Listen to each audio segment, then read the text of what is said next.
We're going to call this meeting to order.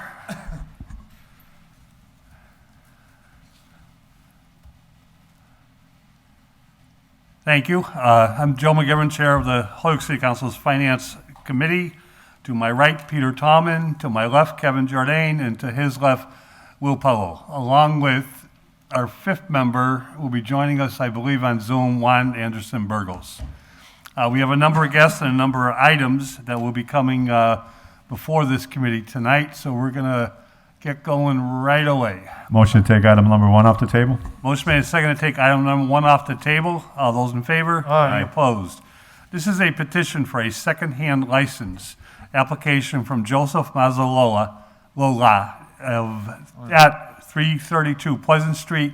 The second-hand license is for paper and city fabrics. Only 8 items? And this is a little bit new to us, but we do have the petitioner here. And Joseph, I see you. Can you? Yes, hi. How you doing? And welcome. Good. Okay. What we'd like to do is first hear from you as for what your reasons are for this license and what you propose to do with it. Sure. So Paper City Fabrics, the business model is that it is a thrift store of fabric. So everything would be donated, vintage, or recycled. And the idea is that we are going to sell it at $4 a yard. So really taking stuff that would probably end up in a landfill and trying to offer it back to the community at an accessible price.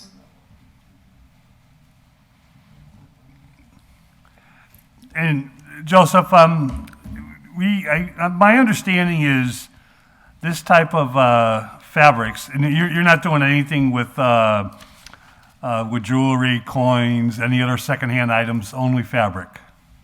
Only fabric. Okay. And the reason I ask is if with everything else that could be items that have been stolen, the state law and the city requirement is that a list of customers that bring in secondhand items to you are kept and provided if necessary for the police department. My understanding is that's not necessary with fabric, but if anybody, our chief of police is here, but he probably doesn't know what I'm talking about. But I think it would not be a bad idea if you kept a list of people that came in and just identified them, just for your records.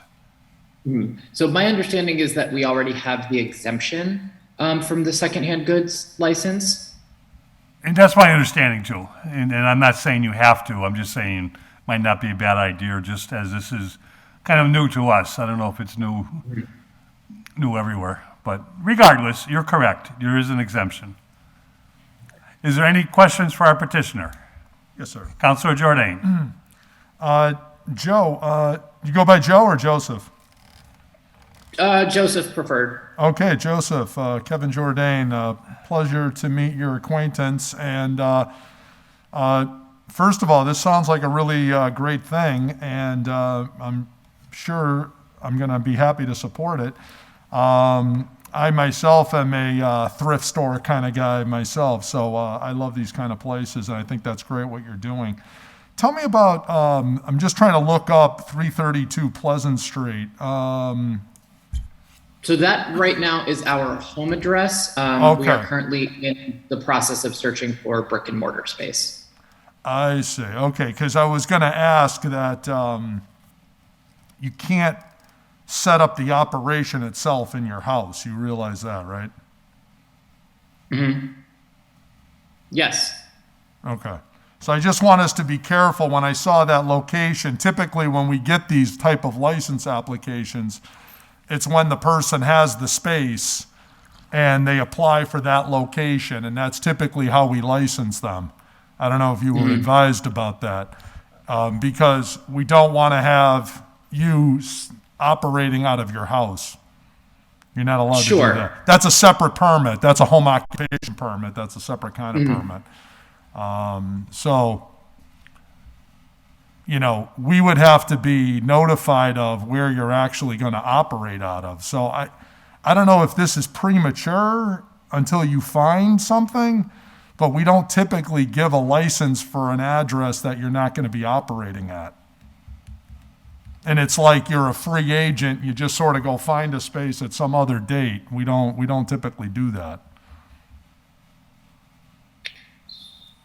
Okay, I mean, So typically it's you find place you want to go, you apply for this, tell us what you want to do there, and we give you the license. But right now you don't have a place, and you're just looking to get the license lined up, and then you're going to put it wherever you want, somewhere, who knows where. But we don't typically do that. okay. Yeah, so, I guess my so confusion is that. go ahead. Go ahead. Oh, No, I I- was just going to say. I guess Yeah, my confusion is that we are exempt from the secondhand goods ordinance. well, this is a request for a secondhand license. That's why you're here. Because you're taking items that somebody gave you or you purchased at some sort of discount and are selling it as an off-market sort of item. That's under the, whether it's a pawn shop or any items, if you're taking priorly owned items and reselling them, you need a license for that in Holyoke, as you do in most cities in Massachusetts. Okay, so my understanding was that the first process we went through, we were given an exemption and then told that this was a formality in regards to that. So I'm just confused, I guess. Who told you? Well, first of all, explain the quote unquote exemption to me. I'd like to. Who told you that? We went before the ordinance committee prior. There was an So adoption of an addition to the ordinance. Sorry, Joseph. No, it's okay. There's an adoption of language change in ordinance to accommodate this. We recently added this language into the secondhand language. Which says what is that? What is that change? Is that something you guys passed recently? Yeah. Fairly recent, yes. And okay, so then why is the gentleman asking for a license then if he's exempt? So my partner's actually here. He might be able to kind of explain what we were told a little bit better, if that's okay. Sure. Hello, I'm Jeff Patel, one of the co-founder of Paper City Fabrics. So to give you a little background, once we got the exemption through the city ordinance committee and the city council approved that, Brenna Murphy McGee reached out to us and said that we would still need to complete this form, but that it was meant to be more of a, so it's on the books that we are able to do secondhand goods, but the items that we are selling are not restricted in any way by the secondhand goods ordinance. Do we have a copy of the ordinance? It's on the bottom. No, but 6. my understanding is, yes, because you are still dealing with secondhand sales. Someone's coming to you with something that they're going to sell to you that you're going to resell. My understanding is you do need a secondhand license. The exemption is from certain articles that have to be listed with the police department. Right. And we put that language into the ordinance. Yeah, So yeah, it's not the exemption from having a license. But as Councilor Jordan said, having a residential address and having a secondhand license doesn't really make sense because the secondhand license is for where the operation is going to be. And you still haven't located an address yet? Correct. We are still in the process of searching for a brick and mortar space. Okay. Now, these licenses go from May 1st, they go from each year from May 1st to April 30th. So you may not want a license, if you don't have an address, fairly quick, because you'll be opening up and then having to refile for, an application for a renewal license come May 1st. How close are you to locating an address for business? It likely won't be before May 1st. But what I would also say that's a concern for us is once we locate a space, this process adds on like 2 to 3 months, it seems like, to be approved, so that we'll be sitting in a space that is unusable, but we'll be having to expend funds to keep that space secured without being able to operate a business. So I guess that's part of the reason why we wanted to start the process earlier. That's a fair point. There's no reason. We have your application. We're not going to get rid of it. But maybe what would make sense is we table it. Yeah. You get the address, and we'll just pick it right up and just go forward. Right. Does that make sense? You won't have to start over.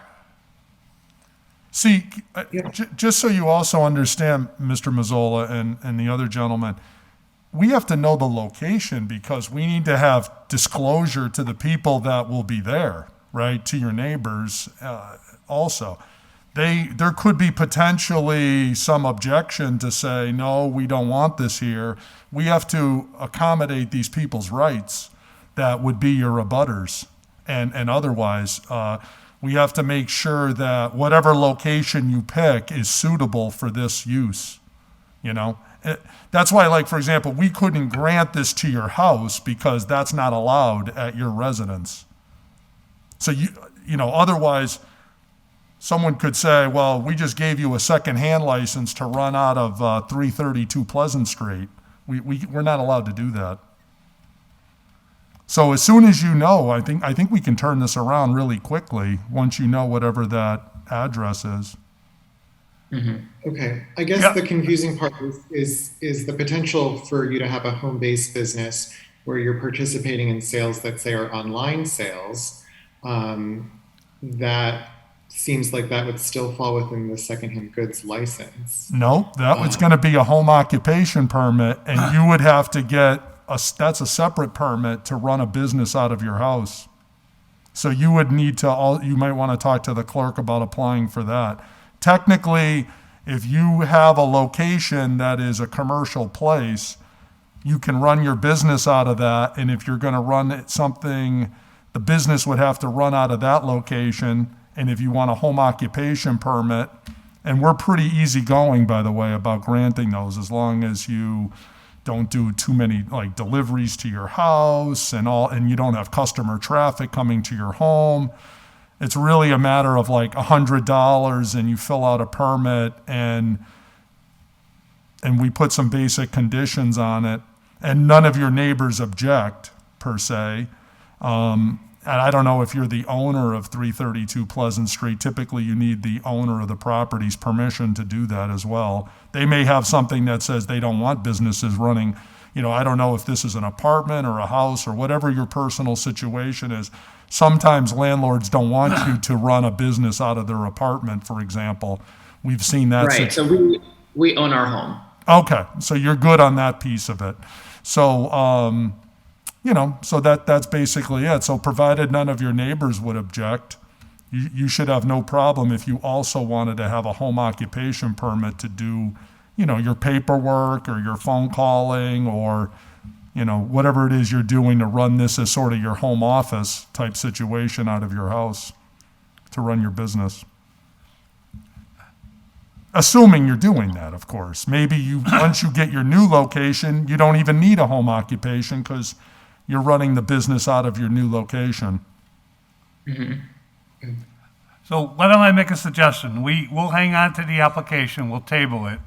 Let our administrative assistant know as soon as you make a decision, if you find a location, if you make a decision you might want to go simultaneously and apply for a home occupation permit, may be doable, but you will need both permits, the secondhand and the home occupation. Home occupation's only about the fact you're in a residential zone with a limited type of operation. And just so you know, sitting in the audience is Aaron Vega, who is our Economic Development Director and Planning Director who I'm sure his office would have a slew of addresses, that just may fit your needs at reasonable rent, or maybe even purchase it. Who knows?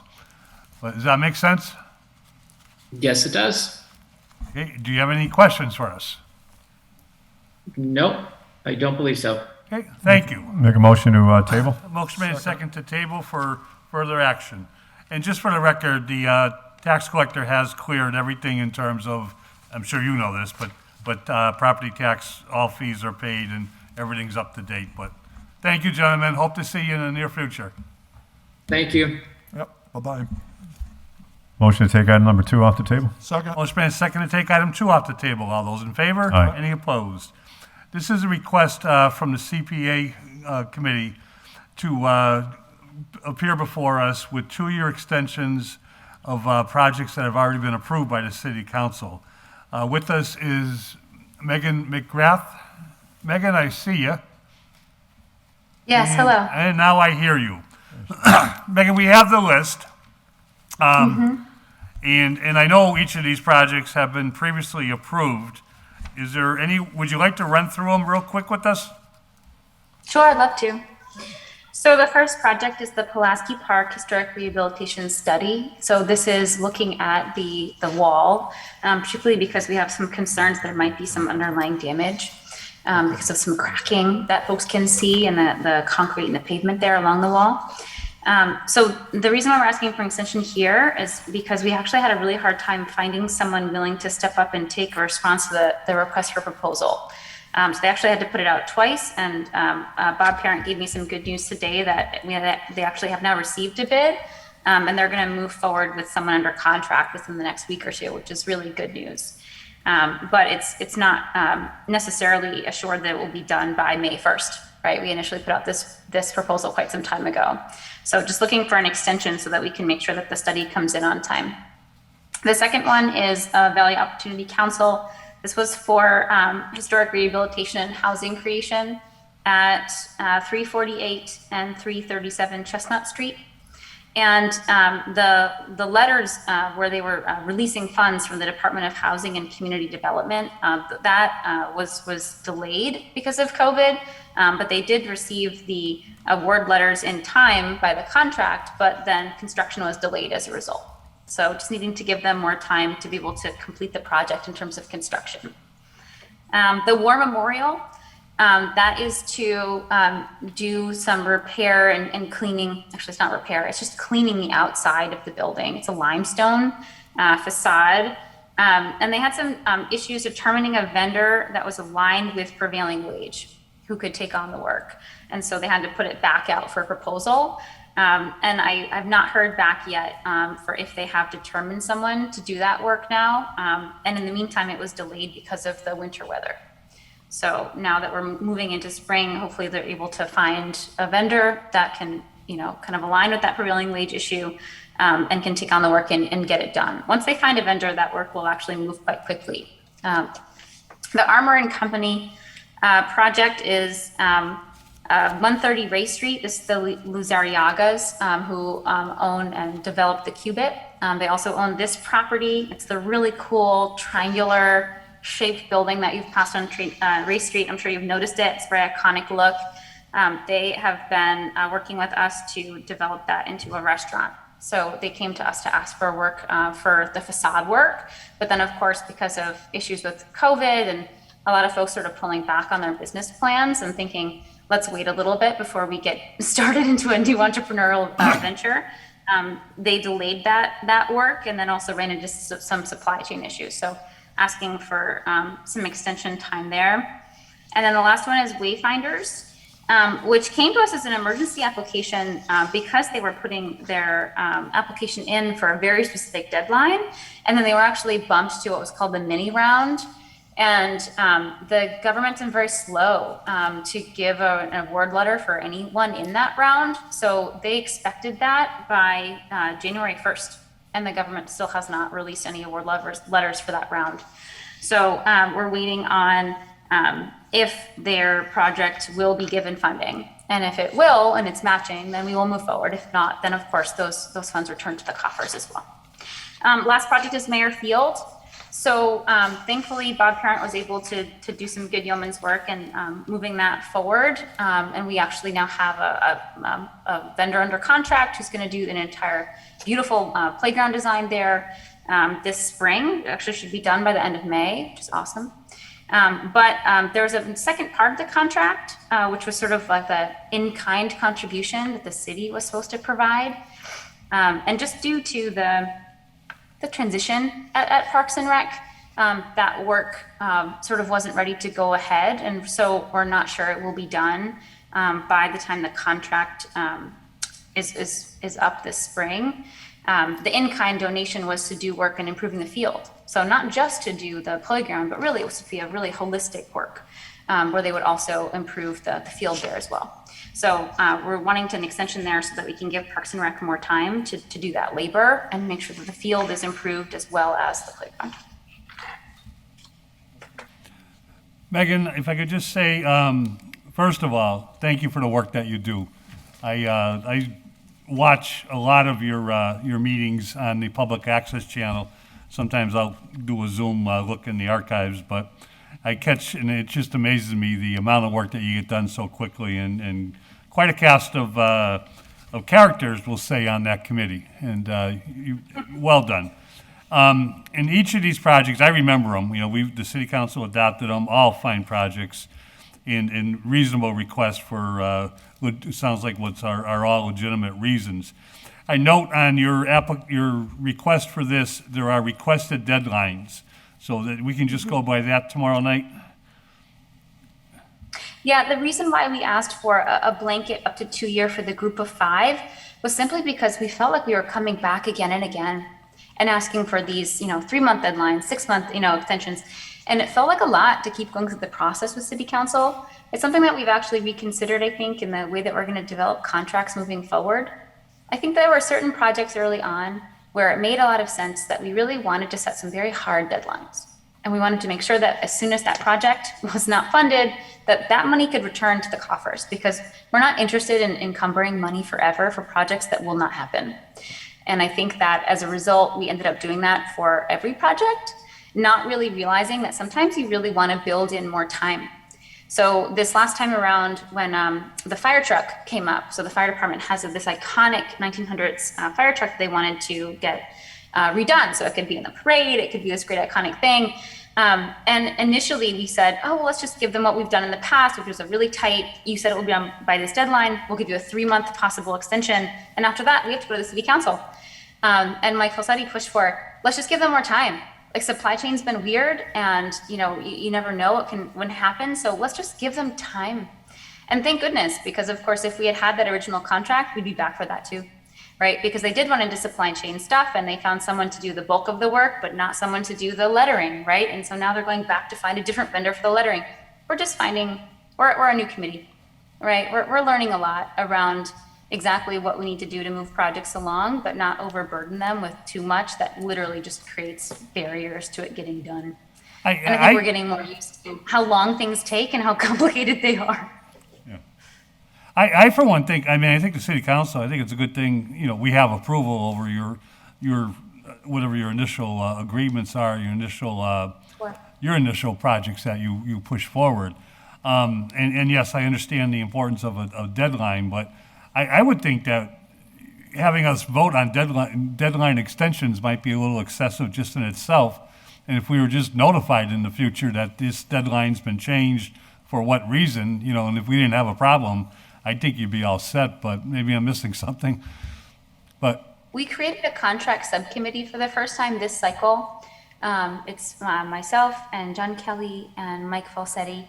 And when we met last week, we're going to propose some terms and conditions to the CPC for their vote at the next meeting, where I think we're going to have a different set of terms and conditions in the future, which more gives city, rather than going to city council every time for an extension, creating more of a buffer where up to a certain number of years, the committee itself has the discretion to give the extension for due cause, right? And not simply for, we can't find a way to fund our project. But because of something that's happened, either with vendors or whatnot. I can only speak for myself, but I think that makes sense. Councilor Jordan. Yes, I think that does make sense. Megan, yeah, I just want to say thank you. Happy to support this. Thank you for the committee's hard work. Really appreciate it.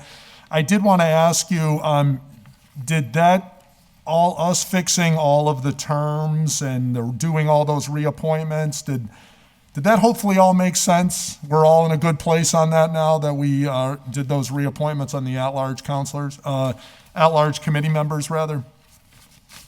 We were very grateful that you were able to move forward, the two folks who had applied, because now we actually have a full committee for the first time in 7 months. Oh, Which good. has been awesome. Good. So that was really good. I think my only question, I need to go back and look at the video, but I wasn't sure about my dates. Something seemed funky about the dates that I had been appointed for, because I think I'm not up until October. Yeah, So I well, just have to double check that. okay, so now, just so you know, everybody's term for the council appointments ends on January 31st, and you were just reappointed for 3 more years, so you're till January 31st of 2025. Oh, interesting. So they don't do it based on when you were appointed, they just do No. it based on up to 3 years to the January 1st? Yes, that was the part that got somehow lost in translation that we had to fix at the last meeting. That's why I'm even bringing this topic up to you, was that everybody is on a January 31st schedule. So one person was for 23, 24, and 25. So the 2 new people were for 23 and 24, and you were out till 2025. Okay, all right, that makes sense. Yeah, good. I'll make sure to share that with our staffer. All right, great, thank you. That means no early retirement for you. That's right. I noticed how you slipped that in. Counselor That's okay. Tomlin. I love working on the CPC. It is nothing but a privilege and a joy. Yeah, thank you, Megan. I really appreciate the work you do with the CPC, and I'm glad we got that resolved with the Public Service Committee. I know a couple of the candidates had actually been coming to your meetings, for a few months, Yes. which are great, and we love to see that, and looking forward to the projects that the city is bringing with this money that has really helped a lot of things happening in the city, throughout the city, through the funding of our taxpayer dollars that are a little bit extra and people complain about a little bit, but I think it's working out great and it's a great benefit to the city. So thanks for your work. Thank you. I think so as well. And you'll see more projects coming to you in the next city council meeting. Okay. Make a motion to be adopted, Mr. Chairman. Is there any further discussion? Chair will note that, as earlier, I did note Juan Anderson Burgos would join us by Zoom. Councilor Burgos is here with us. If there's no further discussion, a motion is to adopt the extension request and recommend this to the full city council tomorrow night. All those in favor? Aye. Opposed? So moved. Thank you, Megan. Thank you. Motion to take item number 3 off the table? So moved. Motion made and seconded to take item number 3 off the table. All those in favor? Any opposed? This is filed under the finance chair's name. It's a request for a transfer of $2,000 from head administrative clerk, known as the materials handler in the purchasing department, to overtime, $2,000. I did speak with Lori Belanger this afternoon. Unfortunately, Lori will not be able to be with us tonight, but I anticipated questions, and I think I can give the committee the reasons, and the mayor has obviously signed off on this, but the reasons for it and what's going on. The surplus is, as I think most of us know, we had a loss of one of our city employees in that department, the clerk who passed away late last year, and that position has been vacant. Therefore, there's a surplus of at least $2,000 in that line item. The overtime it left 2, Lori and one other clerk that works with Lori, under Lori, into the department, and she is proposing and asking to use $2,000 for about 5 to 6 hours of overtime until a lot of the work that needs to be caught up and to keep up with the work, in purchasing, they have their busy times of the year, which is coming up. She anticipates, and if we do transfer the money, she is trying to fill the position, and she's actually trying to work on redefining some of the job descriptions for her department. But she anticipates, she knows that she'll have enough money for the rest of the year, and she anticipates that they should be able to keep up with everything with the option for doing some overtime on a weekly basis. With that in mind, would there be any, Councilor Jordan? Yeah, just very briefly, Lori is very tight with a buck, so I'm sure if she's requesting this, it's because it's needed, so I'd have no problem approving this, especially under the special circumstances involved here, so I'll make a motion to approve it. Motion made second to approve. Any further discussion? If no further discussion, all those in favor? Aye. Any opposed? So moved. Thank you. And we'll report that out to the full city council tomorrow night. Motion to take item number 4 off the table? Second? Motion made second to take item number 4 off the table. This is actually a communication from our director of the Wistariahurst Museum, Megan Seiler. I hope I'm saying it right, Megan. I'm going to read it into the record just real quick. It's addressed to Mayor Garcia and was sent to the city council, I believe forwarded to the city council. The office assistant position is one that requires a multitude of skills and careful organization. I would like it to be reclassified from a W-2 to a W-7. This position demands knowledge of basic budgeting, social media skills, assisting with event coordination, public relations, customer service that extends beyond just answering phones and welcoming people to the museum. It requires more than an entry-level individual, and the position is essential for the day-to-day operation at Wistariahurst. When the position and classifications were written, the public relations skills and social media skills were not considered or expected. In addition, our required year of experience already places this above an entry-level individual, and the classification should reflect this fact. Regarding the budget, we will be able to fully cover cover the added expenses at the elevated classification and would not require any additional funds for fiscal 2022. Thank you for considering my request, and my goal is only to find an individual who can serve the city of Holyoke and Wistariahurst with the utmost skill and professionalism. Megan, welcome. Can you hear us? Yes, I can hear you. And Hi. we can hear you. We always like that sound check right away. It's self-explanatory, but maybe you want to just explain it in your words a little bit deeper, and then we can talk about how we can, how this would have to go forward. But go ahead. Yeah, so when I reviewed the position and when it became empty and we knew we had to fill it, we realized that, but previously it hadn't been expected to do social media skills, public relations skills. And when we saw the pay rate as well, when we're trusting people with our financials and we're trusting them with correspondence and being a representative for the museum, we think the pay and should reflect that as well. So when we looked at the classifications, W-7 seemed like the best option for the responsibilities and the skills needed to perform this position. And so that's why we're here today asking for that reclassification.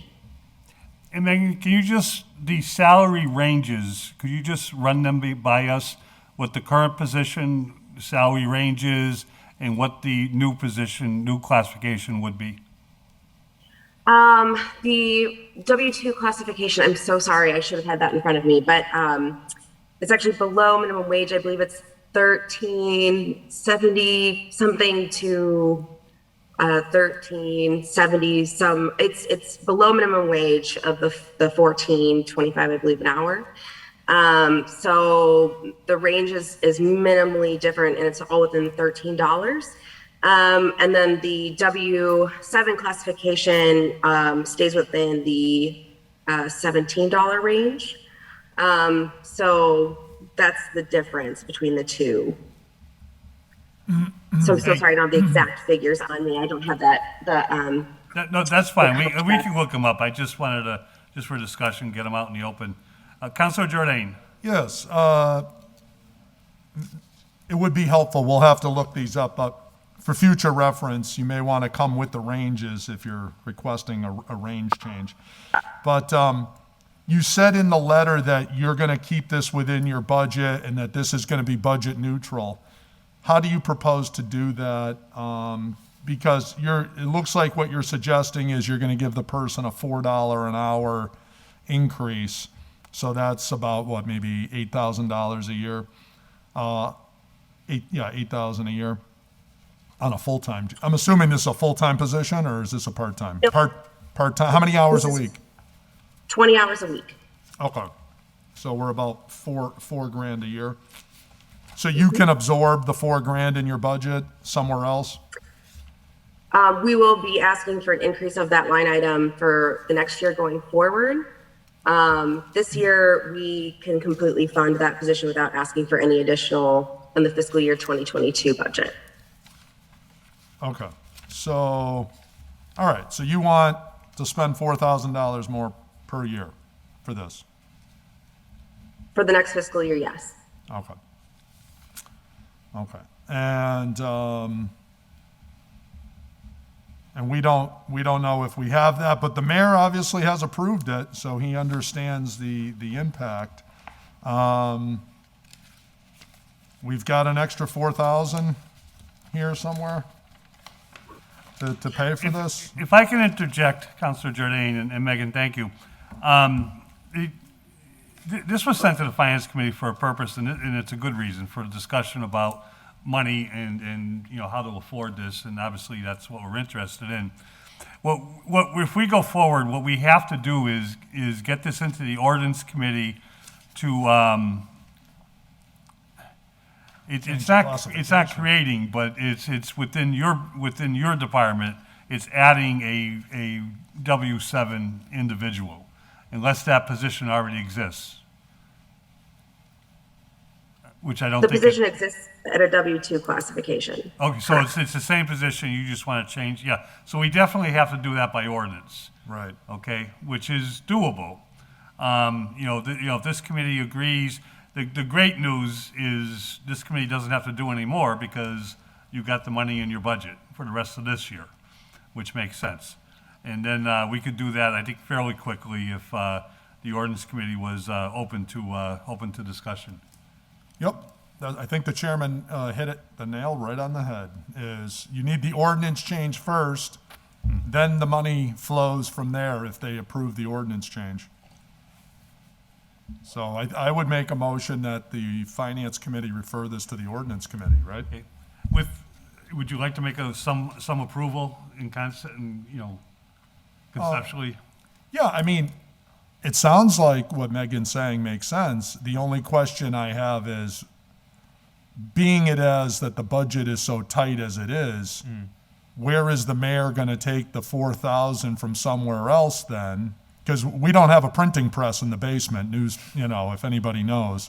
He's going to have to take $4,000 from some other department to give it to you. Because we can't just keep jacking up the bill, because we don't have it, Okay. Yeah. I guess I would also say that we will be underspent on this position for this fiscal year, even with this increase.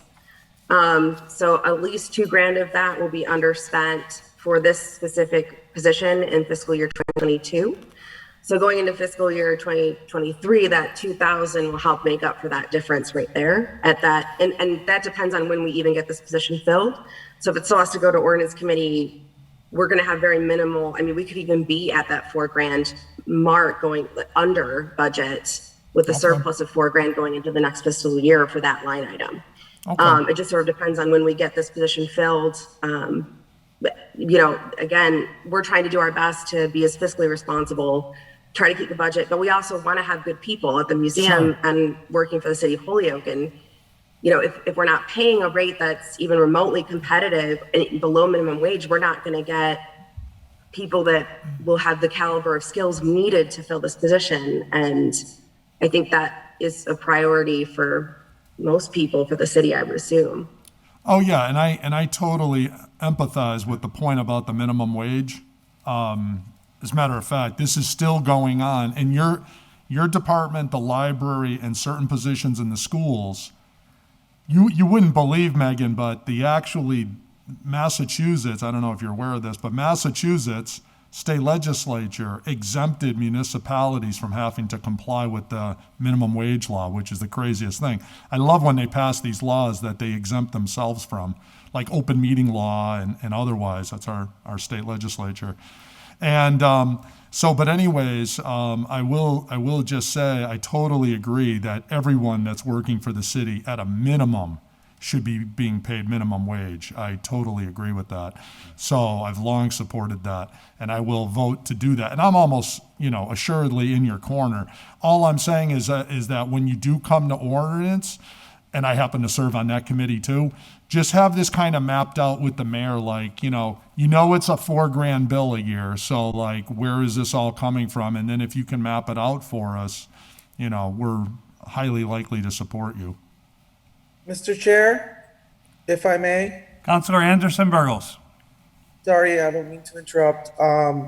But our city auditor, Tanya, has her hand up. I believe you. We cannot see it because I'm being blocked out, Tanya. Our city auditor. I got you. I got you. No, it's the laptop one. It's not. Tanya, our city auditor, Wojcik. Can you hear me? Yes. Okay. So I do have the ranges actually for these positions if you'd like them. The Absolutely. W-2 starts at, the W-2 classification starts at 13,442. The step 5 is 1396. And then she wants to switch it to a W-7, which is step 1 is 17,0237 and step 5 is 17.5677 an hour. But I also want to say that this is a union position. So usually you go through the legal department, which I know Megan is doing now, to go through the process and get an MOA to have this position actually reclassified. And I don't, maybe it needs to go to ordinance too. I know you guys approve all of the MOAs, but I think she's doing the right process right now. And she does have the money this year to afford what she wants to do. A point well taken, and I've thought about that when I suggested we send this to ordinance for a couple reasons, Tanya. Some of us don't fully agree that an MOU itself can create a position, but that's something with the law department that we discuss somewhat regular. And Megan has done her job, and I agree with you there. I think we agree with this, and with the proposal, and we're ready to make the recommendation, but we don't have an MOU in front of us. So I think we might just refer this to ordinance, let them do some work. And if Megan, if you want to talk to the mayor to see if, with the union, of course, if they want to sign an MOU and get that back to us, we could probably, knowing all the facts and now knowing the ranges, be able to adopt it on the floor. Does that make sense? Yes. Okay. I'll make a motion, Mr. Chairman, to send it to ordinance. Motion made and seconded that we refer the communication to ordinance with our initial blessing, but, for the ordinance committee to work on it while the mayor, if so, chooses to speak with the union about an MOU. If there's no further discussion, all those in favor? Any Aye. opposed? So moved. Megan, thank you, and I hope you're ready for March 20th. Oh, I'm ready. All right. Thank you again. Thank you. Motion to take item number 5 off the table? Motion made and seconded to take item number 5 off the table. All those in favor? Aye. Any opposed? So moved. It's a request for a transfer by our Planning Economic Development Director, Aaron Vega, of $7,000 from Developmental Specialist to Senior Project Manager. Aaron, welcome. Please come in and sit, and, you can take Spider-Man's desk, or you can take a more comfortable chair over here, wherever you like. Absolutely. Good You evening. want the better desk. Everybody wants to be Will Puello. Oh, is that your job? Right. Yeah. All right. That's where the action is. Good evening. Good evening. Good Evening. to see you. Good to see you be seen. Saturday night. That was a job Absolutely. well done at the last Thank you. minute. Thank you. Yeah. Aaron, I think we've had some discussions Yep. about this, but would you like to run us through Absolutely. this? Absolutely. So, as you may know, my office has been through some staff transitions over the last year that I've been there, and partially due to capacity issues. And so the senior project manager position before me was sort of piecemeal together, if you will. The Mass in Motion grant, which I know you're familiar with, the city's been getting Mass in Motion grant for about 10 years. And that position, I think, when I was on the city council, I think it was in the Board of Health. Wasn't quite doing what it needed to do at that point, wasn't the right person in place. It moved around, ended up in this office, the OPED office. And under Marcos, in order to attract some good talent, took the Mass in Motion grant and added some city money on top of it to make it a competitive position. And that was Cynthia Espinosa. And so she left just before the holidays, and she's now the executive director of Nova Esperanza. So we're really glad to be continuing to work with her as a partner. Sad to lose her in the office. And so the plan here is to, I feel, the mayor feels that this position and what it brings to the table should be its own position. Without question, one of the issues was that we were trying to do 2 full-time jobs with one person, being the Mass in Motion coordinator and a senior project manager. Some of the things that the senior project manager works on, just as we always talk about, grant writing and paying for your own position. So under this position, they managed and wrote, $40,000 in Mass in Motion grants, $100,000 in the Mass Gaming Mitigation Fund, $150,000 through CBG for the El Corazon project. They managed the $50,000 Mass Works Trail grant, which I know you have an order, Counselor, about, so we can give you that information on the Main Street project. They worked a lot with Bob Parent on the Dwight Street Heritage Front, $1.6 million grant, Mass in Motion Places grant, $45,000, Local Cultural Council, $5,000, and they also helped us apply for the TDI Fellow, which we got approved of, and we'll be receiving a TDI Fellow this summer.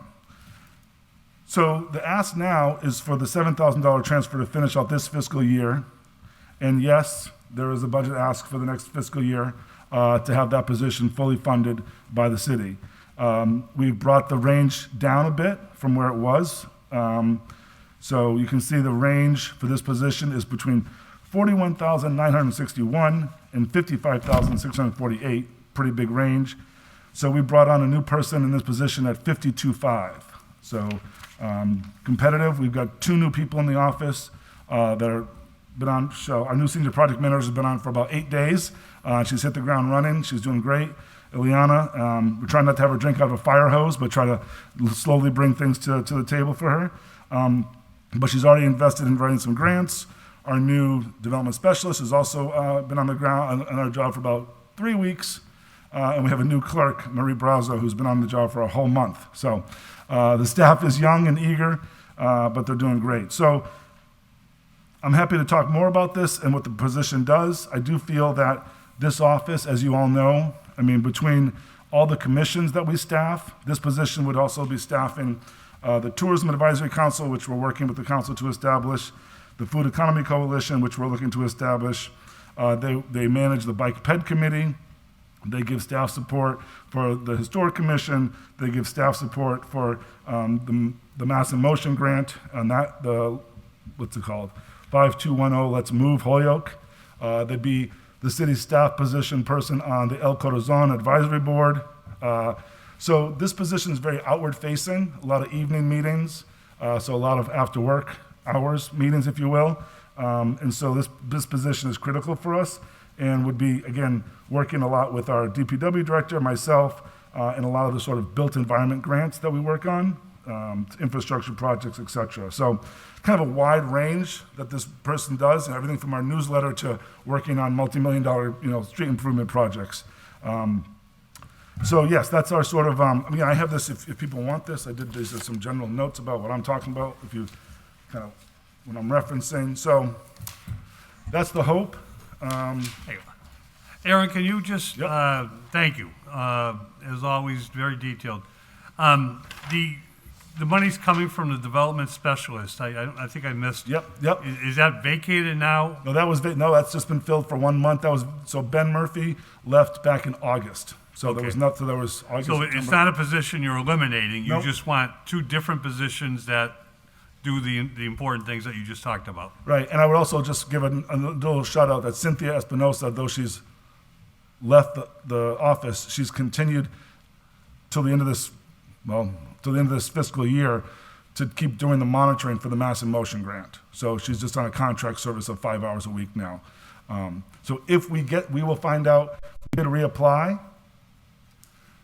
A lot of the stipulations in that grant were to kind of beef up that position, definitely its own position. So if we get it approved, it's now an $80,000 grant I think we applied for. So it would be its own position, grant funded. I've talked to Tanya about how that works to make sure all the benefits are covered. So it's a city position, but it's all covered by the grant. But it may actually pay more than the senior project manager position. But so that would be its own position. And the grants that this senior project manager, works on and goes after, Yep. is there built-in administrative costs to those grants to offset the salary? And we've been talking to the mayor a lot about that. I know that's how like PVPC basically operates. Many of the grants that we go for don't have that in there. I think because they're focused on municipality grants, like all the stuff from mass development, which we get most of our, the placemaking grants, the Commonwealth Builders Grant, all those kind of grants. If they do, we're able to funnel that in through Tanya to get into the operating budget, but most of them don't have admin. Usually, most of the time, they ask for a city match, and we match it with in-kind with staff time. With the staff time, yeah. So it's usually the reverse. We're getting the money to do the project, but we're having to give our staff time as the in-kind donation, if you will, or the match. Councilor Jordan. Yep. Okay, Aaron, good to see you again. Good to see you. Especially, this is my first time with you, obviously, know. in your new role. So Yes. this is great. Best of luck to you. Thank you. So I just want to bringing myself up to speed on a lot of Absolutely. these departments. So let's start with the senior project manager. So that job, according to you, pays 42 to 55-ish, right, per Yep. year? Yep. And that has been funded by grant money in part, right? And how much city money of that was paid in the So past? it was 40,000 from the grant and 19,000 from the city. Okay, very So, good.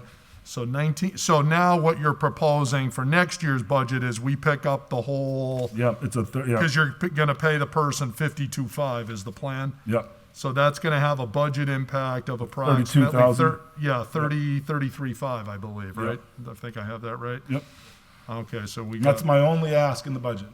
your only ask. Okay. Well, all the other ones are contract negotiations. So All right. Okay, and then now Cynthia was in that position. Now, who's the new person in the project manager job? Ileana Carrion, Carrion. You'll be getting a newsletter. Hopefully, if you get our newsletter, but we can send it to the council specifically tomorrow or Wednesday, and it introduces Jennifer, Ileana, and Marie. So. Oh, okay. Yep, you'll see her. And you'll email that out to us Yep. or whatever? Okay, Absolutely. cool. I'll make sure Jeffrey gets it.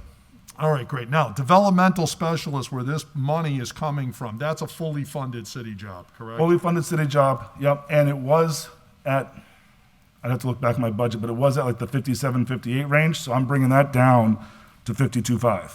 So you're both going to pay 52.5? Both gonna be 52.5.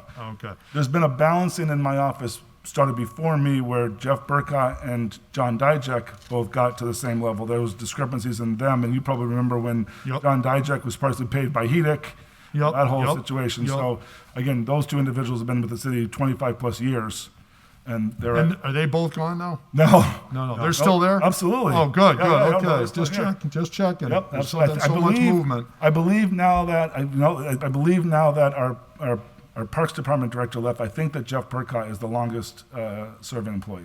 I believe it, yeah. He's at- been I think around he's a at while. 28 years. Yeah, Yeah. I believe it. Okay, so Ben Murphy was in the development specialist position. Yep. Now, who's the new person in that? Jennifer Keat. Jennifer Keat, the one that ran for city council, Jennifer Keat? Oh, okay, we So- know her. Yep, you know her. Yeah, I know she knows Will very well. And so she actually came to us after the election and was going to maybe be, we first talked to her about being an HRA member of the Ohio Redevelopment Authority. Oh, okay. And John Dijek and I were interviewing her. And within like 10 minutes of the interview, I was like, you sure you don't want to work in my office? You'd be perfect. Yeah. And she's like, no. And See, so- nobody ever said that to me. I should have showed up. I'm down here for 10. I could have had 52.5. What am I doing wrong? Yeah, go ahead. And then come January, she actually said she was interested. If those positions opened up, we posted them. Oh, And good. we had the Public Service Committee hold her nomination, and so she ended up getting employed with us, and now we have somebody else hopefully coming to the HRA board. Oh, So okay. she brings a lot to the table. Yeah, so these are the two new people. Okay, what does developmental specialist do? So development specialist sort of is more focused with the HRA, Redevelopment Authority. Okay, They're the key support for the Historic Commission. Senior project manager is sort of secondary. They apply, again, for a lot of grants.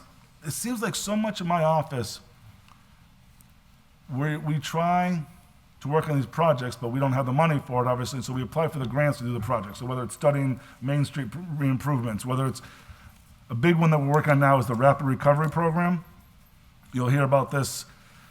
So we were selected, when I came on, we were selected by Governor Baker as one of, I'm not sure, maybe 60-ish communities in the state for a rapid recovery program. So we didn't even apply to it.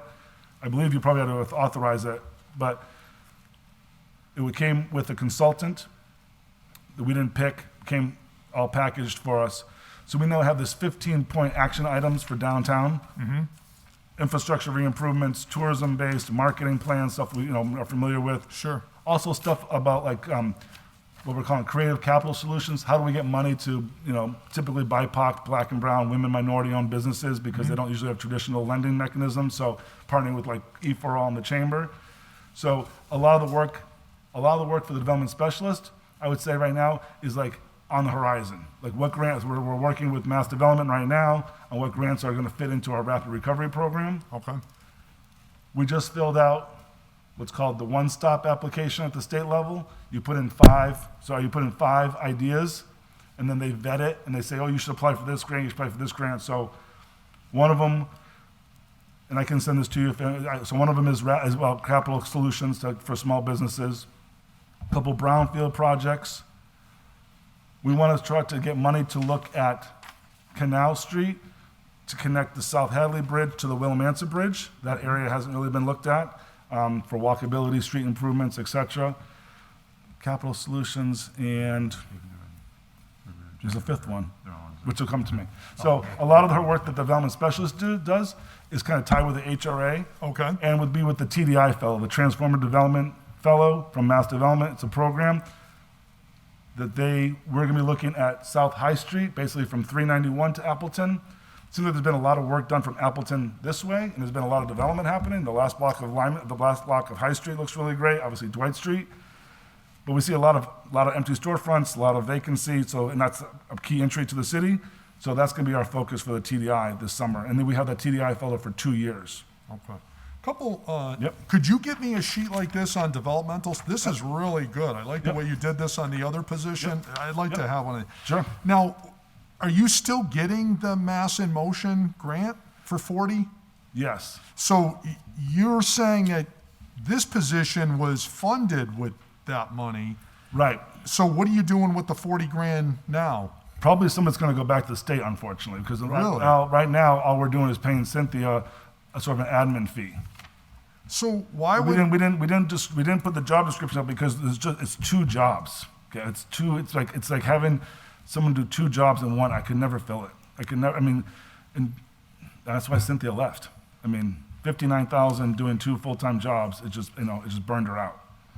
And so we're trying to keep staff. And so How it's really two separate jobs. how come you couldn't have, I guess I'm confused then, Yeah. because if the job was 40 and 19, And when she accepted that under Marcos a year and a half ago, or almost 2 years ago, I think the focus was how do we, I'm speaking for someone who, sure. Cynthia brought a lot to the table. How do we get this person into this office? Okay, we'll do this Mass in Motion grant, which she was interested in, and I'll get some more money to make it a full-time job. Okay. But within the year, the senior project manager work from OPED, separate of Mass in Motion, is a full-time job, doing everything else. So basically, she agreed but it became 2 jobs within, 6-8 months. She did start right before COVID, but it quickly became obviously just too much. It's too much for one person, and that's our fear now. Because what you're saying is the requirements to get Yes. the 40,000 are too much. It's its own job. I mean, the Mass in Motion coordinator is coordinating in the community. So their job is it used to be like run out of the Board of Health, but it's supposed to be a community-based job. So they're putting together, they're the ones that have done all the work on the food equity work that they've been doing. They do work on some policy changes. They do work on fitness and, open spaces. So they're collaborating with our office a lot and with Bob Parent. So I think that's why it made sense in some ways to do that. But once you bring in all the stuff that's in my office is just it's just the amount of commissions and everything that we support. So it just became 2 jobs on one person, and she was like... Two more questions Yeah. for you is, one, did you see my order on the marketing director or somebody to act, I would assume this would be through your office, would be to actually be actively going out there, recruiting businesses and this. Are these type of duties being done sufficiently now, or do we really have someone who can go out there and really actively mobilize for the city to bring people in? Because if we're going to be adding 33,500 in payroll here, I want to make sure that those things are being covered. I couldn't agree more, and that's exact. So absolutely, this is what that position could be. That's the tourism stuff. Is under project manager. Under project manager. Okay. But I do want to make a difference, like marketing in general, yes. Obviously, John Dijak and I are trying to get, we're the ones who talk to the manufacturers, especially since John has more of the history and the knowledge. But small businesses, restaurants, all that kind of stuff, the retail type stuff, absolutely. And I'm happy to have that Going to conversation. conventions, going out there and actively soliciting. I mean, And I getting want on to the be doing part of phone. that. Yeah. And I want to be doing part of that, Kevin. Of course. Part of my thing is how can I get proactive in this job Right. when when I can. And so, absolutely, and we need to be out there more. And I would say the rapid recovery plan, there's like 3 or 4 action items to talk about tourism and marketing. Obviously, the tourism plan that came out in 2019 that we got the impact money. Step 1, stakeholders group. Step 2, create the tourism advisory council. Step 3, get a marketer. I mean, everything is pointing to the same direction. Could you give And us I think, a little? what I'd like to do, I think what my hope is we start to prove it a little bit for you. Right. In this next fiscal year. So in this position, and some of my contract money, right? We're talking to Mass Live about something. The mayor's, we're talking. How can I prove it to you over the next fiscal year that it's worth an investment in 2024? The ROI. Yeah. Right. So, because that's kind of where I wanted to go with the next question is, if you could help us how you're going to tackle these marketing and this advocacy and this really going outside the box. And I know so often because we're so overstretched, we're sort of reactive and we're waiting and just sort of dealing with things that come to us and people that call us. But to actually control our own destiny here, we need to go out to what we want to go out for and bring it here. And I think the ROI on that is big. I agree. And so happy to give more resources because I think there is an ROI there, which leads to my last question, which is, as we think about the 33,500, how, as you're discussing with the mayor and why this finance committee should support creating this added fiscal burden, are you going to map it out to us how this 33.5 will be covered? You know, is it a piece of it's going to be a new grant that we got coming? A piece of it is going to be, we really feel we'll get at least 1 or 2 new businesses out of this. You know, if you can really map that out, we're going to need to see that as the budget comes up. Because just as we mentioned for Megan, for her $4,000, we really got to have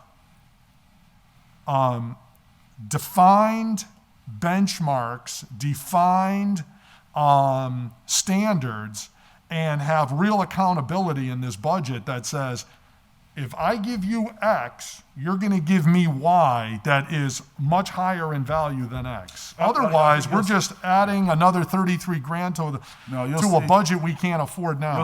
You'll see a longer list of grants that are going to come out. And that's why that is so important. It might not go, it might not go, oh, here's $5,000 to go back to the general fund to pay her salary, because a lot of those grants don't allow that. Okay. But you're going to see a lot of grants that come under her, under this position, and definitely we'll talk about the tourism, the marketing, the support for small businesses we're doing. Okay. We're trying to do a restaurant week. I have a restaurant roundtable that I meet with bi-monthly. We brought back the manufacturers roundtable, formerly MIDAC. We do a cannabis roundtable every 2 months. So I'm trying to get all these businesses talking about how we can work together. And That's great. Absolutely. That's great. So if you could kind of take in the next couple of weeks, map that out for us, I would really appreciate it. Absolutely. Thank you. Yep. Just a little housekeeping. We've been joined by 3 city councilors, Councilor Jenny Rivera, Councilor Cocaine Givner, and Councilor Juan Maldonado Velez. Welcome on Zoom. Excellent. Jose Maldonado Velez. You said Juan. Well, you know, Juan, I just saw your pretty face, and Jose doesn't have his picture up yet. Hey. Jose, I apologize. You have a much prettier face. That's the hard part about emceeing everyone's names, exactly. Now you distracted me. I lost it, Aaron. I don't know. That's all right. You'll get it back. Yeah, it will, one of these days.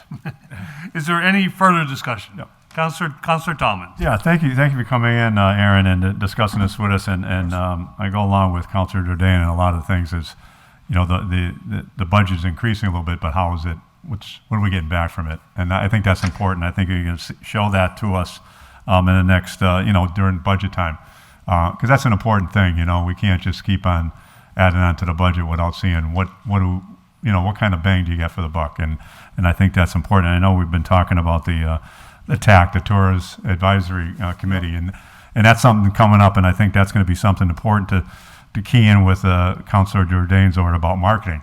How do we market the city? You know, how do we bring people into this? I mean, other than like the parade where we're going to have thousands of people, but how do we get businesses in our city to spend money, you know, to invest in properties? And I think you saw that tonight with the gentleman coming there trying to find out a spot in Holyoke. I met with them the other night. Yeah, there's a lot of people that want a spot. I mean, you know, they want a brick and mortar building to try to, you know, stay in the city and to, you know, have a business. So, and that's important. The question I'm just looking at the budget here. So this development specialist, there's money in there because one person left. You got another person in there, but the 7,000 is. Oh yeah, because it was empty for 6 months. For 6 months, so it'll get you that. There'll still be enough in there to the end of the year, which is and you're probably gonna, 4 months. It's probably I probably won't even need all 7,000 now at this point because we put this order in January, and so I mean she didn't start till last week, so. Right. Yeah, we had the number. It was like if I filled the position in January, it was 6,900. I just filled it last week, so it's going to be 63, 59. Right, something that way. Okay. So you'll be getting some money back from this department, from this line items. And so the basic thing for this transfer is really in the project manager or that person, like the OPED person, all the different roles that person's going to have, to give them the salary to be a competitive salary, so that person's going to stick around for a while. Person's going to stick around. We'll work them hard, not too much hard. And if we get the mass motion grant, that'll be a separate person, separately paid, no cost to the city. From that, yeah. And will benefit our office as well, and the Board of Health and other offices as well. Right. And right now, do you have a full complement of employees in your office? Or are you still looking for one person? We do. We finally do. You do. So there's a full complement. Yep. Okay. Yep. So we had a clerk position open for quite a few months. Got an amazing young woman, Marie Brazo, in there. Spitfire. She's great. She just started, like I said, a month ago. So. Okay. Yep. Yeah, and that'd be important because I mean. We're here. We come down here a few times a month, but we don't get to meet everybody. Like you said, if Kevin said basically you have some kind of a newsletter or something introducing the people. I'll make sure Jeff forgets it. It's hard for us to come down. You might come down here for the flag raising or for a coffee or somebody's retirement, but rarely do we get to meet new employees unless we take it on our own. So it'd be interesting to find out who some of the employees are. So when we call looking for something, we know who it is. So. Yep. but I appreciate it. Thank you. Yeah, well, two quick things I would say too is, I mean, obviously, as I've mentioned to the new councilors, but anyone's obviously welcome to come up and talk to us. I mean, there's 3 new people up there. Obviously, you know, even the conversation we had with the first item, you know, I defer to Jeff Burkott on the special permitting and the zoning stuff, right? So, I mean, anytime you guys have questions on that whole end, I mean, Jeff and Jack, our planner too, are really well versed. Obviously, the cannabis stuff, I know that councilor, I know I have one of the councilors coming in this week to talk about some cannabis stuff, so our door is open. And the one thing I also just want to say, you know, this ROI, I also don't want to make it, it'll be in there, but I don't want to make it for the office individual specific. You know, I mean, I'll put it, I mean, you'll keep track of what this individual gets as grants. But like as an office now, I mean, we've taken the lead on the surplus property in the RFP process, right? I mean, Lori, purchasing helps, law department obviously does a lot of stuff, but that's all us, right? We're doing all that. 123 Pine Street is not gonna be rehabbed, right, finally. 144 High Street, which was destined to be demoed for $90,000 to the cost of the city. We have 4 RFPs replies we're looking at tomorrow. Right, so we're getting property. So I really feel that this office is doing its share to bring in more tax revenue. Obviously, the cannabis industry with the excise tax and impact fees, which we're going to be talking about pretty soon at the Finance Committee. There's a bunch of orders I think you have before you tomorrow night. So absolutely, I think that this office is trying to bring in, you know, not to mention the licensing board that's in our office. You know, so we definitely bring in our fair share, and we're going to try to do more. Looking forward to it, and my memory was jogged. Before I recognize our other fellow member on Zoom, our city auditor had her hand up. Tanya? Okay. I just wanted to say about this position too, like they've applied for the new Mass in Motion, but they haven't actually received it yet. So if you hire somebody on that basis, it would be a really hard thing to hire somebody for that. So I agree with Aaron. Like, if you have a grant position, it should be a grant position and dependent on the grant. So I just wanted to say that in support. I just think we have to bring Lieutenant John Hart over to work with these grant writers in the annex because he knows how to get those administrative dollars real good. Absolutely, they do. Councilor Juan Anderson Burgos. Thank you, Mr. Chair. So, through the chair to Aaron, first of all, Aaron, I want to, seriously thank you. Your years of service, not to just the city, I mean, actually, to the city, your constituents. I've seen your hard work, and I'm a full supporter of everything you do. So I promise you, I'm not going to micromanage this questions, or actually it's not even questions, it's statements, little statements I'm going to make. I appreciate it. And so for me, looking at the development specialist, here's what I heard you say. Key support for historic commission. Big one for me was apply for grants. That's huge. I don't know if people realize all the work that goes into that. In applying for the rapid recovery program. Mm-hmm. Other things such as Black and brown women businesses, that's huge. Huge. And your approach, here's what I see that the community will get out of it, especially a specific part of the community that has been deprived for way too long, which is downtown Holyoke. That's Ward 1, 2, parts of 3. That we need to develop downtown Holyoke and reimagine what it's going to look like. And I truly feel and believe that Aaron's goal is just to do that. So I'm not going to micromanage you. I know that you're a man of your word and that you say you're going to do something, you're going to do something. And the moment anyone falls short of a promise, that's when I'll start asking several questions. But right now, I'm not going to corner you. I'm going to say thank you, thank you, thank you, and keep up the good work. Holyoke is lucky to have you. Thank you so much.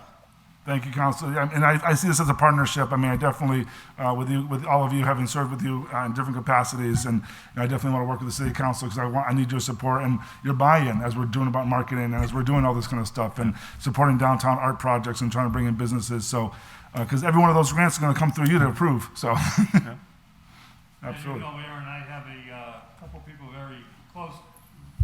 As you know, Aaron, I have a couple of people very close to me that marketing is kind of in the blood of the McGivern family, and I can't say enough of what Councilor Tom and Councilor Jordan and yourself have said about marketing. It's a key, and there's a lot we've been doing, and there's a lot more we can do. And there's definitely been a McGivern on our stakeholders group, and she's been fabulous. So she's been helpful You crack the whip if she doesn't give you something.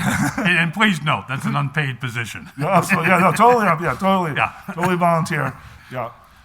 I'll make there's other questions. I'll make a motion to approve the transfer. Motion made second to approve the transfer. If there's no further discussion, all those in favor? Any opposed? Aye. So moved. Aaron, thank you. I'll send you this too, so you can pass to the councilors that weren't here. Okay, appreciate it. Thank you. Just get to Jeff, and he'll get it up tomorrow. Okay. Thanks. Thank you. Have a good night. Have a good night. Chief, would you like to come in? Motion to take item number 6 and 7? I think we can do them together. 6 and 7? Motion to Suspend take the rules. items 6 and 7 as a package. All those in favor? Aye. Any opposed? Each of these are filed by our president, Councilor McGee. One is, item 6 is that the legal department, chief of police, auditor, and mayor come before the finance committee to address the 4th captain position. 2 is that the chief of police come before the finance committee to discuss staffing issues it is having with the department and budget concerns. We've actually had a couple of previous discussions on each of these matters, and I'd like to revisit them and see if we can get the answers that not only Councilor McGee and Councilor Councilor McGee's looking for, but I think the public at large and the city council just wants to know. We've had a lot of discussion on this, Chief, but what's going on so we can keep informed. Without rehashing everything, why don't we start with the, and we do have, from the law department, we do have Attorney Bissonnette with us. Councilor McGee, we always have a conflict on Monday nights with his teaching schedule at work. He's going to try and join us by Zoom, but we'll hang on for a minute and find out if that's true. And our auditor is also here, and the mayor, unfortunately, can usually do both, but he's with the school committee tonight. So, Chief, it's pretty much on your shoulders. Fire away. With the 4th captain, I mean, there's a lot of history with it. So without rehashing everything, the 4th captain, this recent go-around goes back when Terry Murphy was the acting mayor. And I'm not saying there was confusion, but there were discussion about how to handle the need for the 4th captain and how to use the 4th captain. Can you just bring us up to date on that? Correct. So when acting Mayor Murphy was preparing the budget, he conversations with myself as the incoming chief about the 4th captain's position. He, basically, for lack of a better way of putting it out there, his plan was to fund the 4th captain and at the exact same time defund an 8th lieutenant spot, which was funded. He did that, and then the council also cut the captain. So in essence, we lost another position. As part of the second part of this, as far as staffing, which is how this all came together, I currently, when this was going on, I had 4 supervisors out medically. I also had 1 that was activated for the service, for the military. So I was down those 5 supervisors as well as the 2 positions, which, hurt our staffing levels, obviously. But going back to the 4th captain, in my conversations with the former mayor was to bring that 4th captain in to divvy up the responsibilities of the 3 captains we had, which at the time were obviously more senior captains, myself being one of them, and distribute some of those responsibilities out. The fourth captain is in place at this very moment, and that fourth captain is on the 4 to 12 shift. So in part of my overall plan here with the promotions that were done, I'm not sure if anyone saw them on TV, but they were all done publicly to show everyone who's coming in. And with the fourth captain, it allowed me, with the other positions being filled, to, my plan was to put more senior leadership on all 3 shifts. So currently, I now have 2 lieutenants on the day shift. I have a captain and a lieutenant on the 4 to 12 shift, and 2 lieutenants on the midnight shift.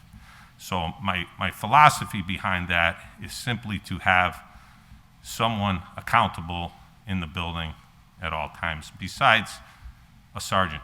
Now, that's not to say it can't happen, but it would be less times it would happen. And that was sort of the overall discussions with Mayor Murphy, which brought us into the budget, and then all those things were cut. How many lieutenants are active right now? Active, Well, how many filled? 7, Okay. which was cut by the So council. it's from 2 8 to captains 7. on a day shift with how many lieutenants on a day shift? 2 lieutenants on the day shift. And then, 2 or 3 on the 4 to 12. On- Lieutenants. Well, are we So you have just on the 7 shift? lieutenants. If we're just talking on the shift, operations, there are other lieutenants in the detective bureau on the Okay. 4 to 12 as well. So if we're talking all of them, Yeah, I all can of talk to them. Okay. So I got to think about this one a little bit. So there are currently 2 lieutenants on the 4 to 12. There would be, I want to make sure I get my numbers right here. There's at least 3 on days And that leaves 2 on midnight. and 2 on midnights. Is that 7? Yes, sir. Okay, I'm there. 3, 2, 2. And the captains are 3 day and 1 on 4 to 12. I have, correct, 3 captains on days, 1 on 4 to 12. Okay.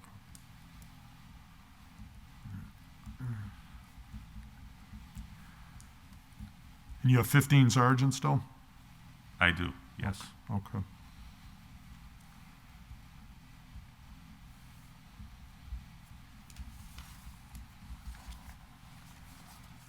have you had preliminary discussions with Mayor Garcia about the upcoming budget and staffing levels?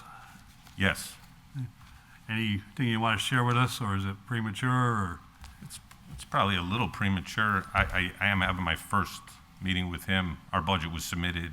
Pretty sure I'll the stop. 18th. I'll stop there Yeah, because I think and it's I only have a meeting fair. with him next You have week. your first go around with the Yes. mayor, and Next week. Not let us be jumping in just yet.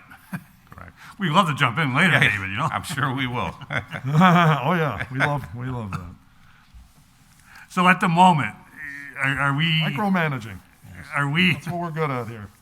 At the moment, are we comfortable with your levels? You know, the medical supervisors that you were out, are they, how many are back? Well, I had 2 come back and 2 go out, so I'm right where I was. So it's still, But, you know, there's some of them that were longer term and now they're back, and some of the other ones are shorter term, which I expect them back hopefully short. is there a need for any action? Are you comfortable, could be more comfortable with everybody back? I could always be more comfortable, but right now I feel really good about where we are. And I feel really confident heading into the budget, the end of the year. I think the focus of all this has always been about staffing the positions, but at the same time showing a reduction in the overtime, which everyone has, sort of focused on. Some of that is controllable, some of it, depending on what happens. But I feel pretty good about where I'm at. what I'm going to be able to demonstrate. I think that was part of the conversations with the former mayor, the new mayor, about this fourth captain, getting these positions, have this little snapshot in time to show what the department looks like with that fourth captain, and then allow the council to do as it sees fit come the new budget cycle. And similar to what you were talking about with Aaron about showing us what, I think feel pretty good about what I'm going to be able to show you, and we'll see when we get there, and then I'm sure you'll all make your decisions accordingly. Just for my notes on the captains, it was one captain on days, 2 on swings? No, there's 3 captains on days, 3, okay, cool. and 1 captain on 4 to 12. Gotcha, thank you. Before this, we had no captains on 4 to 12. Just note, we've been joined on Zoom by Councilor Israel Rivera. Any further discussion for our chief? Councilor Jordan? Yep. Thank you, Mr. Chairman. So basically, the position's filled for now. So I think basically this order's been complied with for the moment, right? So a decision was made to fill it, and that's good till the end of the year. And then we'll take this conversation up, I'm sure, during the police budget hearing. And I know, Chief, I believe at that time, and if you could keep the running total going for us, that would be helpful relative to the overtime. And I believe you were showing at one point how your trend line was positive, in a positive direction relative to overtime versus past years.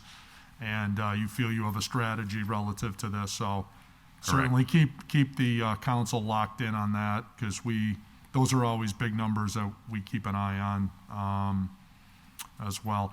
I did want to ask you one question. In terms of your injured on duty, is that paid at any different rate than your regular salary rate, or is that there's no financial loss to us in that regard, is there? No, just transfer orders that have Just to the come here. transfer, okay. I did want to just You ask just that see 'em, yeah. question, okay. Thank you, Mr. Chairman. The individual does not actually pay taxes during that period. Correct. But that has no impact on the city either way. Councilor Tomlin? Yeah.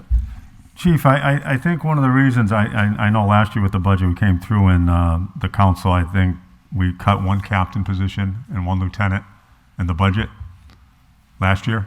No, Mayor Murphy cut the lieutenant's money in the position for the captain was cut by the council. The council, right, I believe okay. that Mayor Murphy's intention was to use that money from the lieutenant's position to fund the captain's position. But then it came to the council, and then the captain's position was cut as well. Okay, so now you have a full 4 captains. 4 captains. Okay, So we have 7 lieutenants. And we only had in the budget 3, so does that money is that transferred from that? The money was, Was it well, there? initially, in the very beginning, when I became chief, we were with only 2 captains for a short time. So there was money from that time frame. Okay, And then grant money. And at a certain point in the year, working with Tanya and the mayor, they discovered, okay, as of this date, we will have enough funding to get through the rest of the year for the captain's line item. So there was no need for a transfer. okay, so grant. the money was there then Correct. in the budget? Yeah, because normally, when we see, the funding, and we're thinking that there's short 1 captain, where's the funding from? And you just hired 1 more captain, was it last week, 2 weeks ago? Correct. Okay. So, and then when the new budget comes up, then we discuss, the budget, and if we're going to keep the captains or lieutenants or whatever in that next budget. And as a couple of follow-up questions to Councilor Jordan, and keeping a tab on, the position, and of course, we're all concerned about overtime, and I know you do the best to try to keep that in check. And some things are out of our control, sickness or, people getting hurt on duty, people, the positions that, whatever's happened with crime investigations.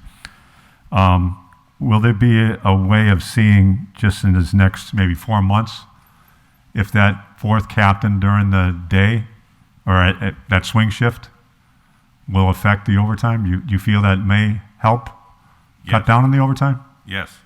Okay, so you'll be able to show that. Yes. Because some people had asked that, you got 4 captains, you got 3 of them working during the days, and I know they all have administrative duties, and that's what usually happens. And is it unusual to have 1 captain at the 4 to midnight? Or is that something that you sort of brought up to help? It's certainly been done in our police department in the past.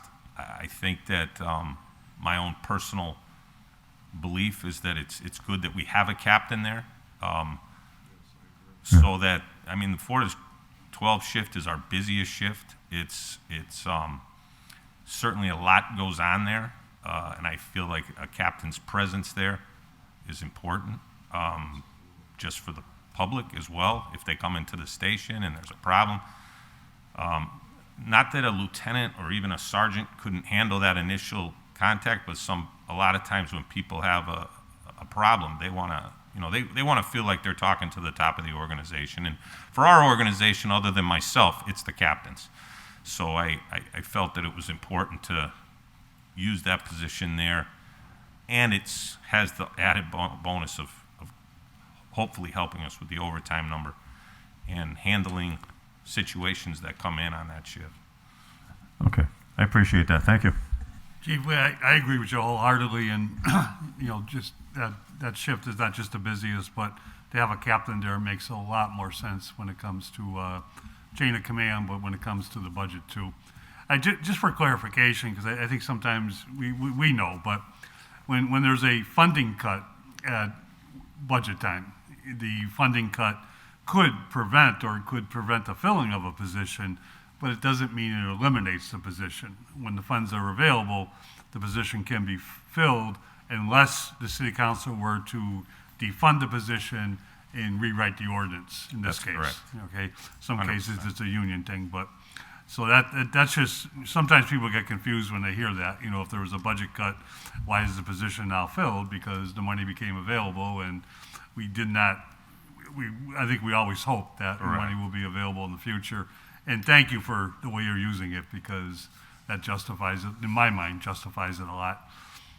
Any other discussion? Oh, Councilor Israel Rivera. Thanks. How you doing, guys? Thank you, Chairman. I think my question for the chief is more or less around the injured on duty, on how it's tracked and how it's investigated, to see how it happened, whether it happened on duty or things like that, more or less.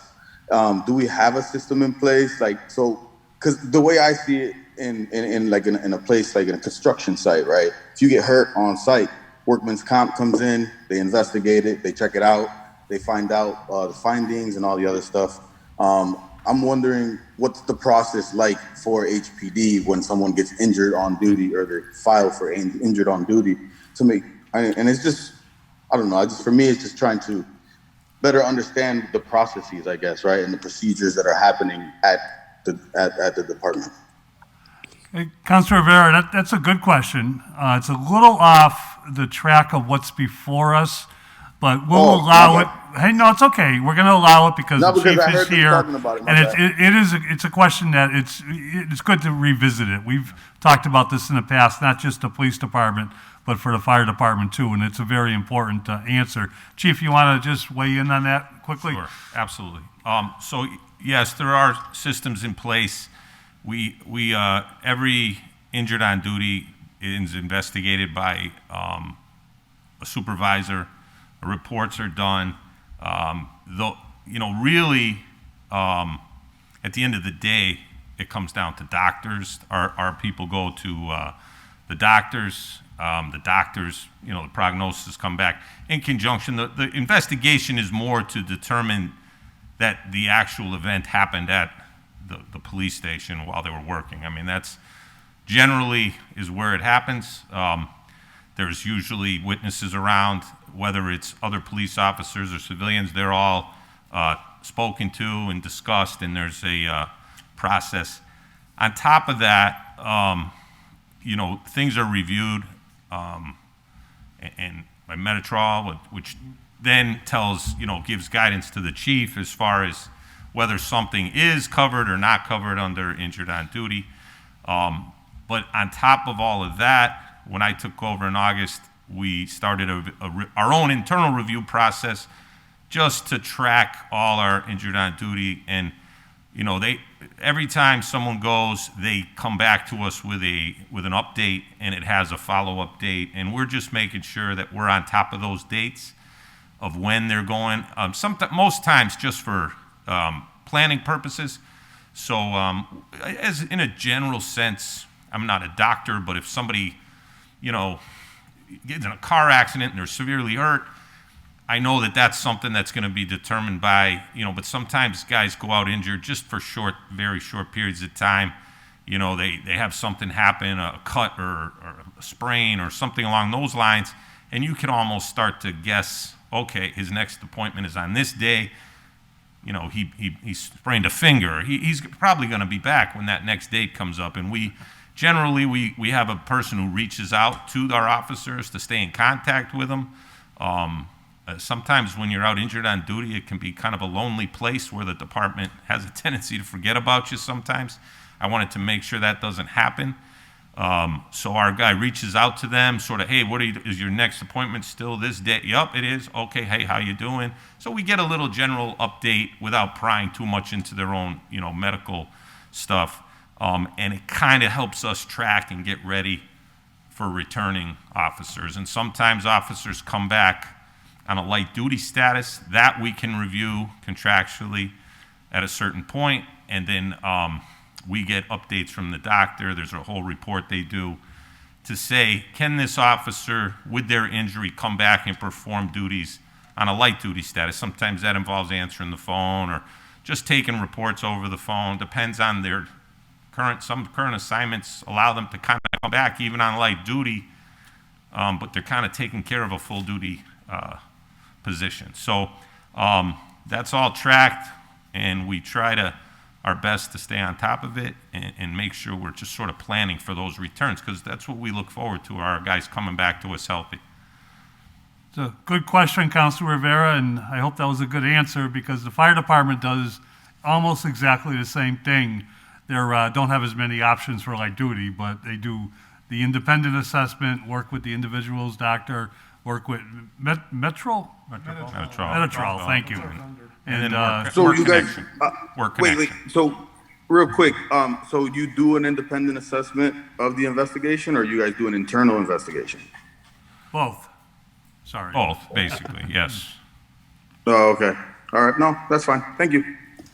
Thank you, because we don't say that every week at the full city council meeting, but you know, we try to say it, you know, enough where people are reminded that it's a process to go through, especially if something happens on the weekend. Yes, You know. yeah, a lot of times on the weekend, because work connection isn't open, the officer will go to the emergency room, and then they have to report on Monday, if possible, if it's not too severe, to the work connection. Work connection is sort of, for lack of a better way of putting it, that's the place they go to come back to us. They need to go there. If they get sent out to specialists, the specialists will ultimately refer them back. They'll go to work connection for that final release back to us. And I imagine it's a two-way street. I won't mention any names, that some officers probably want to report to duty before they're able to, and other officers might want to take a little extra time. I would say that's accurate. Without mentioning any names. That's why they're investigated. Yes. Any further discussion on the orders that are before us? I'll make a motion that items 6 and 7 have been complied with. Second. Motion made second that both items have now been complied with. We'll report that to the full city council tomorrow night. All those in favor? Aye. Any opposed? Aye. Motion passes. Chief, thank you very much. Thank you. Thanks, Chief. Take care, Dave. Make a motion to take item 8 off the table. Motion Second. made second to take item 8 off the table. This is by Councilor Bartley, the DPW mayor. Consider repairing the sidewalk and tree belt approximate to 548 South Street. This was sent to the Finance Committee for the possibility of requesting the appropriation as necessary to make the request happen. I noticed Amy Sharnowski is with us from the DPW. Amy, you're with us, right? Yeah. And I appreciate it. We did get the word that we thought that the request was to table this. Would you like to discuss? Yes. Okay, did you want to discuss it, or did you just hang around to tell us that? Well, I was just kind of listening in the background. You're always welcome, believe me, and we appreciate that. And, but we understand, go ahead. When we got this, Bob and I kind of talked a little bit, and he was somewhat unfamiliar with it. So together we had just, kind of wanted to request that it gets tabled so we can look into it more. Understood. And as far as this committee goes, it's the, what the projected cost would be. Councilor Bartley, I'm sure will make a good argument as to the need, and but not just the cost, but what can we do as a city, and does it make sense in as far as affordability goes?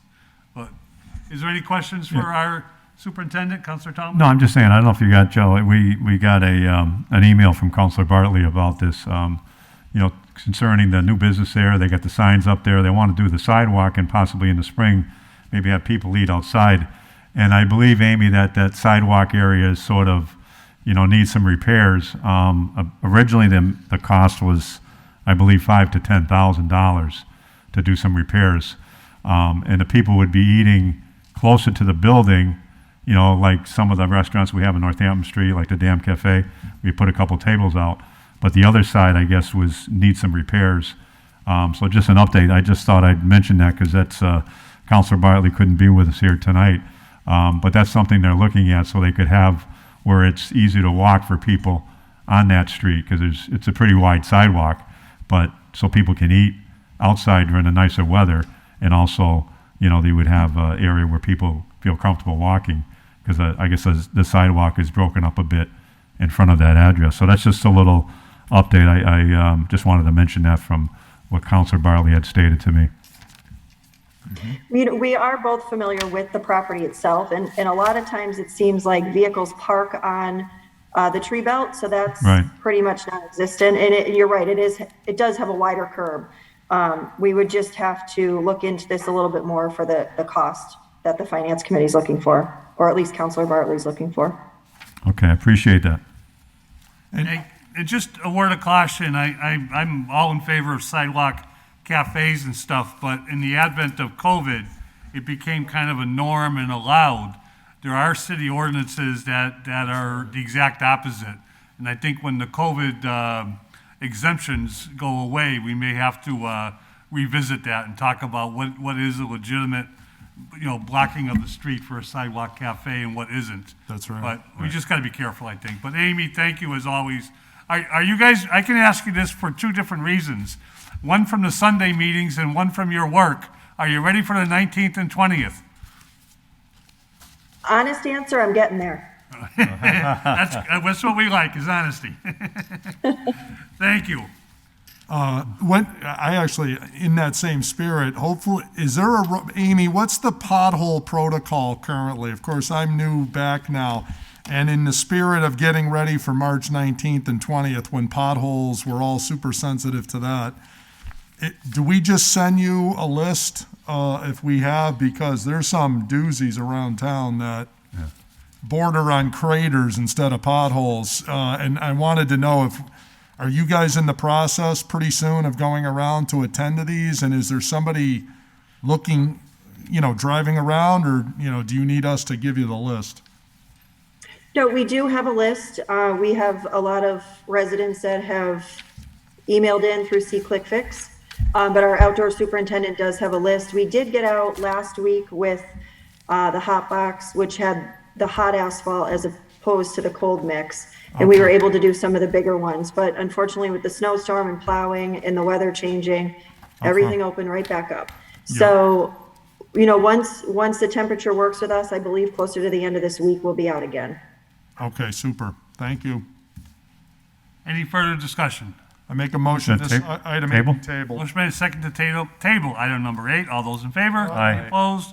Make a motion to adjourn, Mr. Chairman. Make a motion. Second Motion that. has been made and seconded to adjourn. All those in favor? Aye. Any opposed? Thank you. We stand adjourned. Amy, thank you.